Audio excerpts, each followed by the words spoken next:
Well, welcome back, everyone. We've been talking about confounding. I've talked about the concept of confounding, developed a definition of confounding, developed a method for detecting confounding, talked about stratification, and gave you examples of how to do a stratified analysis using Mantel-Haenszel's formulas.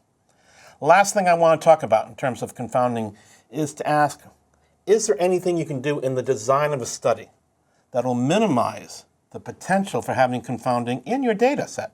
Wouldn't it be great if we could design studies up front where we wouldn't have to worry about confounding? Well, what can we do in the design of a study to essentially minimize the potential for confounding once the data is collected? Well, we've talked about one method already. We talked a number of weeks ago about a type of study design known as an experimental study design. And we talked about the randomized controlled trial. So one way of avoiding confounding, if you can do it, is to do an experiment, to do a randomized controlled trial, to randomly assign people to either be in the group that receives a new treatment versus a group that receives a standard of care, or the group that receives a preventive agent versus the group that receives a placebo. So what does randomization tend to do? It tends to give you groups that are comparable. Well, first of all, let's speak up front about the big limitation of randomized controlled trials.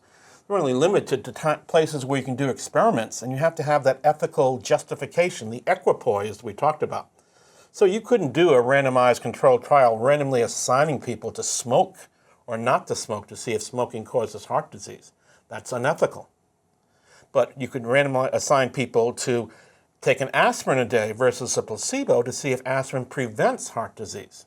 So there's only certain studies you can do and justifiably randomize people to one group or another. But if you could, what does randomization tend to do? It tends to balance the two groups you are comparing with respect to both known and unknown risk factors. So if you're doing a study randomly assigning people to take an aspirin or take a placebo pill to see if aspirin prevents heart disease, like we talked about a few weeks ago, the coin doesn't know your age when you flip it. It doesn't care about what your age is. Just as many old people would likely be assigned to the group that gets aspirin to the group that gets a placebo. Age should be balanced in your two groups when you end up finishing the enrollment process. If there are confounders you don't know about, then as far as you know, those unknown confounders are also going to be balanced by randomization. So remember, Table 1 of a randomized controlled trial usually shows the reader how comparable the two groups are with respect to all the known risk factors for developing your outcome. And especially in a large randomized trial, you're almost guaranteed to have no confounding because of balance. The two groups you're going to be ending up comparing, your aspirin users and your placebo users, are comparable. None of these factors, age, whatever you have in Table 1, are going to satisfy the first criterion for confounding. They're not going to be related to the exposure, therefore they cannot be confounders. So randomization is one way to avoid confounding in a study. In terms of the causal diagram we've been thinking about, if you want to look now at the effect of aspirin on preventing coronary heart disease, there probably, in a randomized controlled trial, there probably will not be a backdoor pathway through a factor like age, because age should be balanced with respect to aspirin use and non-aspirin use. There'll be no connection or no different in age distributions between whether you're an aspirin user or a placebo user and what your age distribution might be in the two groups you're comparing. So randomization blocks the potential for these backdoor pathways. It blocks confounding. What about observational studies? Is there anything you can do in an observational study when you cannot randomize that can avoid confounding? Well, there is one extreme thing you can do. It's what we call restriction. If I want to know whether smoking causes heart disease and I'm worried about sex as a confounder, I could do a study just using men. I can compare male smokers to male non-smokers in my data set. I don't enroll any women. Therefore, whatever influence male sex has on your risk of developing heart disease, it's going to be the same among your smokers as among your non-smokers. Restricting your study to one category of a potential confounder like sex, or one level of age, only enrolling people who are between 30 and 40-year-olds, would probably mean you're not going to have confounding by those factors in the analysis once you do the study.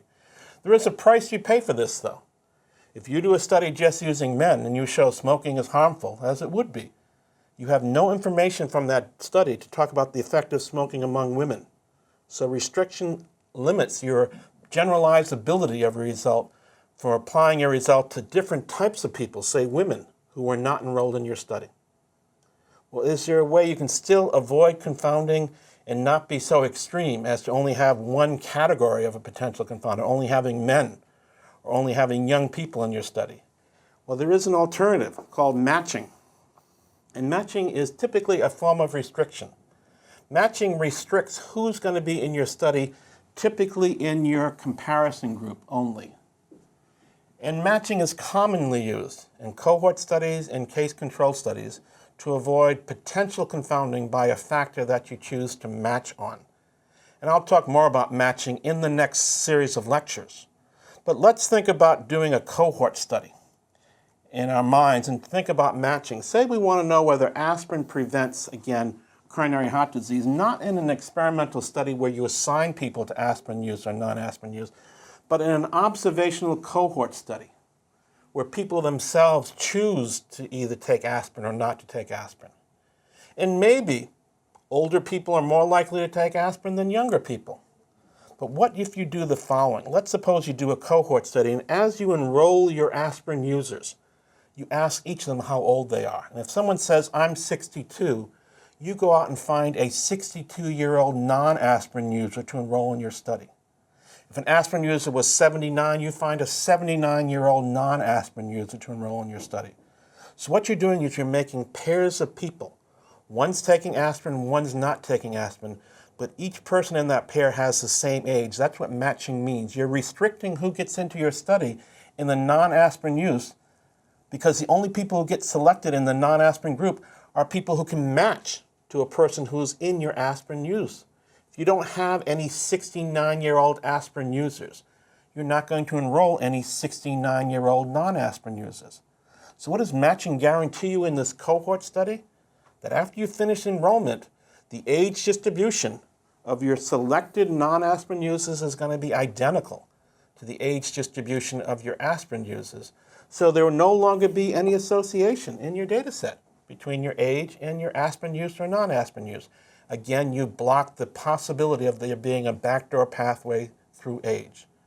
I'll talk more about matching in the next series of lectures. So I'll see you then. Bye.